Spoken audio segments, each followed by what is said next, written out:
ಮರಗಿಡದ ತಲೆಯ ಒರೆಸಿ ಹಿಮ ಬಿದ್ದ ನೆಲವ ಗುಡಿಸಿ ಆಹಾ ಹೊಲಗದ್ದೆ ಇನ್ನೂ ಎಂತ ನಿದ್ದೆ ಎಂದ ದಿನ ರಾಯನು ರವಿರಾಯ ನಿನ್ನ ಮನೆ ಕಾಯ ಬಿಡುವೆಂದೋ ನಿನಗೆ ಮಹಾರಾಯ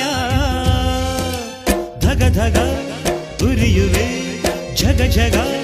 ಬೆಳಗುವೆ ನೀನು ಬರದೆ ದಿನವಿಲ್ಲ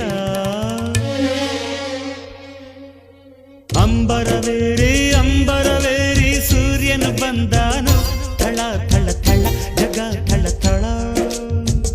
ಫಳ ಫಳ ಫಳ ಜಗ ಫಳ ಫಳ